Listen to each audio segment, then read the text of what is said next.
Barcelona 2, Elche 1, in what was an extremely interesting and good performance from Barcelona. It was a game where we absolutely dominated Elche from the first minute. We had quite a few chances where a lot of the players were absolutely dominant and played exceptionally well. We lined up in a 4-3-3 with Marc-Andre ter Stegen in goal, Araujo Piqué as centre backs, Dani Alves and Jordi Alba as wing backs, Pedri, De Jong, Busquets as our midfield three, Dembele, Gavi, and Aubameyang. In paper, we were much better than Elche, obviously, because Elche just don't have the same quality as us. They set up in a pretty stable 4-4-2. In this game, we had two scorers, Ferran Torres, Memphis Depay. For Elche, they had Fidel Chavez, who was their left midfield player, who scored. Fidel Chavez's goal came in the 44th minute, right before halftime, and it was a goal that we shouldn't have conceded because we were absolutely dominating them. De Jong had a brilliant chance that was cleared off the line, and then he had another chance which he should have scored. And Dembele had quite a few opportunities where he could have made better decisions, which have led to a goal. So really, in terms of the performance, in the first half, it was exceptional, but we just didn't get the end result. We actually had the highest XG we've ever had this season in the first half without scoring a goal. So that just about sums up how dominant we were in the first half. In the second half, Xavi decided it's time to make changes, and he brought Ferran Torres on for Gavi.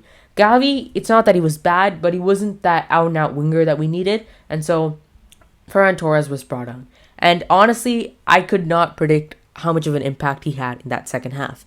From the first minute, he drove right at that defense and created a wonderful chance, but the problem was no Barcelona player was actually in the box, and this was a common occurrence throughout the first half and even in the second half, so Ferran Torres caused a lot of problems.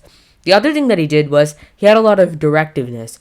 With Gavi, he doesn't have that. He kind of likes to drop back into the midfield and not really run at defenders. But what Ferran Torres did was exactly that. He ran at that Elche defense. And with Dembele running at them on that right-hand side, and with Ferran Torres running at them on that left-hand side, they had a lot of problems. And so that was really how the team set up. And then Xavi decided to do something that completely, really changed the game, which he decided to bring on Adama Traore and Memphis Depay, and decided to take off Aubameyang and Dembele. This completely changed the game, as Memphis Depay moved on to that left-hand side, and Ferran Torres went up front. And that was where I really saw this is where the future lies for Ferran Torres, because up front and on the wings, he has a lot of quality.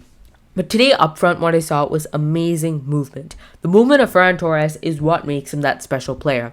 If you guys watched an interview that Pep Guardiola did after the Newcastle win where he scored a spectacular goal, he specifically said that his numbers are great and his movement is of an elite striker. So I think that sums up just what a quality player when it comes to the movement. And once again, we saw that today because his movement was superb. He could have easily had a hat trick, but unfortunately, his finishing is still something that he needs to improve on.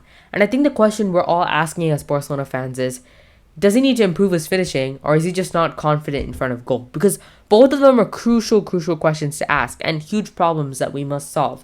But we don't know that. We don't know what the problem specifically is with Ferran Torres when it comes to finishing. But the thing that he did do was get the equalizer in the 60th minute. It was a goal where Jordi Alba really was outside the box, had a fluff shot, and then Ferran Torres got the goal. So it was a pretty good goal. It was a goal that was really coming because we kept on pressing this Elche side. They found it extremely difficult to do anything. And once we got that goal, it did look like we were on the top. We had a few other chances, but the key chance came was when Memphis Depay was on the left-hand side of the opposition box, of the Elche box. And he was driving inside to cut in, and then a handball from an Elche player happened. And so that is when we got our penalty. And that penalty completely changed the game. Memphis Depay stepped up. So although we know the fact that Ferran Torres scored that penalty against Napoli, Memphis Depay is our penalty taker, it seems. So Memphis Depay stepped up. One of the best penalties you're going to see. Hit it right in that top right-hand corner.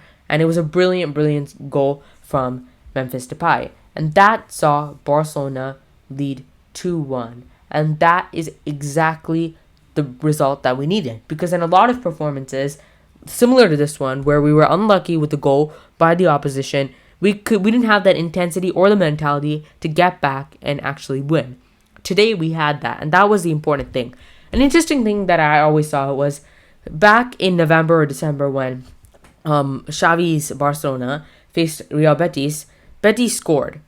Although it was pretty late in the game, we didn't have that mentality to get back and actually fight. Today we fought until the last minute. We defended our lead exceptionally well. And although they did have some chances, with the way we dominated games, 8 times out of 10, we're going to win these games and win it comfortably because we performed in that way.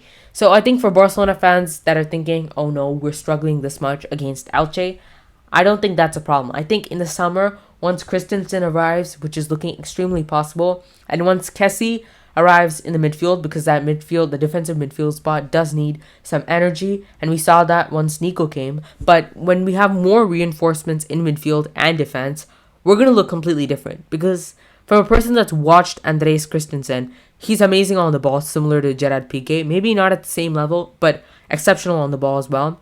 He has pace.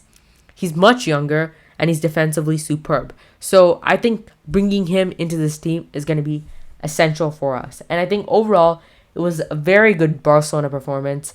We probably did deserve at least 3 goals, but once again, it was great. So superb Barcelona performance, and we've just got to continue like this in that Galatasaray game, which is coming up. Extremely difficult, but it is at the Camp Nou, which is always a plus. So thanks again for this. Thanks for watching, and catch you in the next one.